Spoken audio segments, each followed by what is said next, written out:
Selamat datang di channel Alphonsus Arus. Jangan lupa like, share, and subscribe.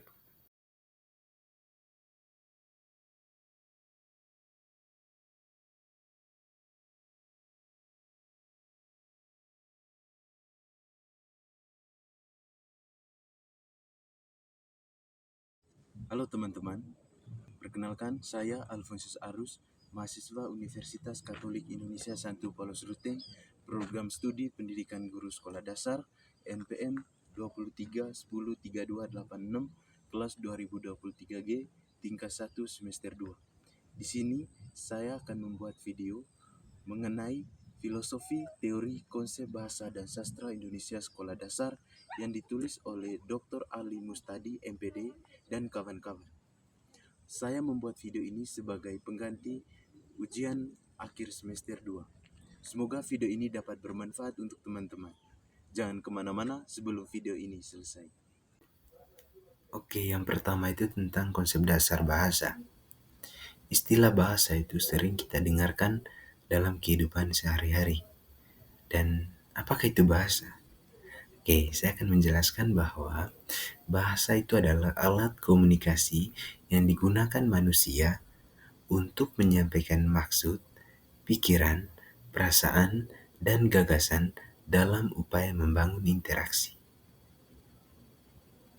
Yang kedua itu tentang sifat-sifat bahasa. Jadi sifat-sifat bahasa itu terdiri dari 11 sifat. Yang dimana pertama itu bahasa sebagai lambang. Lambang dikatakan sebagai simbol atau perwujudan.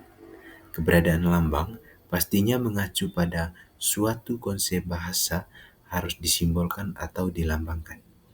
Yang kedua itu bahasa sebagai sebuah sistem. Bahasa sebagai sebuah sistem terdiri atas beberapa komponen penyusun yang memiliki tujuan dan fungsi tertentu. Sebagai sebuah sistem, tentunya bahasa bersifat sistematis. Yang ketiga itu bahasa adalah bunyi. Bahasa pada awalnya berwujud bunyi sebelum ditransformasikan ke dalam berbagai. Tidak semua bunyi yang dihasilkan manusia dapat dikatakan bahasa. Hanya bunyi yang bermakna dan memiliki lambang bahasa yang dapat dikatakan sebagai bahasa. Yang keempat itu bahasa itu bermakna. Oleh karena lambang merujuk pada suatu pengertian, maka dapat dikatakan bahwa bahasa memiliki makna. Sebagai contohnya itu, lambang bahasa berwujud buku, mengacu pada konsep sejenis alat tulis terbuat dari kertas dan media untuk menulis. Konsep tersebut juga memiliki rujukan yang jelas dalam dunia nyata. Yang kelima itu, bahasa itu bersifat arbitrer, yang dimana arbitrer itu dapat diartikan sebagai sewenang-wenang atau mana di mana pada awal pembentukan bahasa mencocokkan antara lambang bahasa dengan yang dilambangkan atau rujukan makna bersifat sesuka hati atau seenak-enak. Oke, yang keenam itu tentang bahasa bersifat konvensional. Oleh karena itulah bahasa dikatakan bersifat konvensional. Jadi konvensional itu sendiri adalah kesepakatan atau perjanjian, yang dimana arti dari kata itu adalah bahwa penggunaan berbagai lambang bunyi harus berdasarkan kesepakatan antara masyarakat pemakai bahasa. Anggota masyarakat bahasa harus mematuhi konvensi bahwa lambang tertentu digunakan untuk mewakili konsep yang diwakilinya. Yang ketujuh itu bahasa bersifat produktif. Bahasa bersifat produktif memiliki makna bahwa meskipun satuan bahasa jumlahnya terbatas, tetapi satuan tersebut dapat diramu untuk menghasilkan satuan bahasa lain yang tidak terbatas sesuai dengan sistem yang berlaku dalam bahasa itu.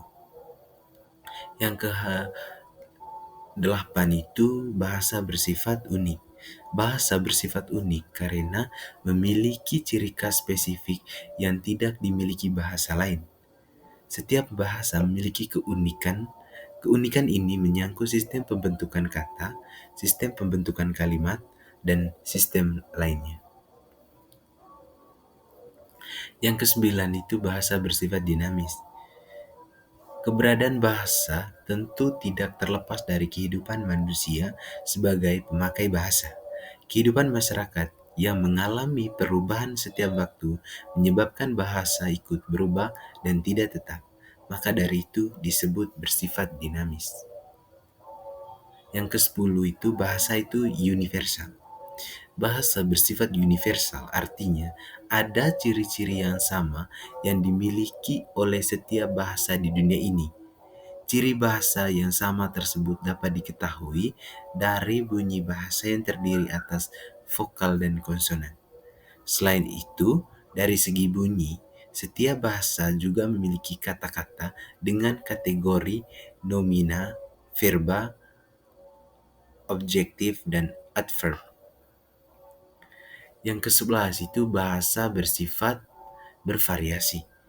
Masyarakat sebagai pengguna bahasa berasal dari berbagai latar belakang budaya dan status sosial yang berbeda. Perbedaan inilah yang menyebabkan penggunaan bahasa menjadi bervariasi. Pemakaian bahasa oleh anak-anak, remaja, dan orang dewasa tentu berbeda.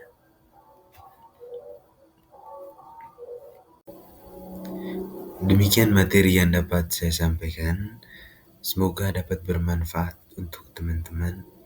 Terima kasih.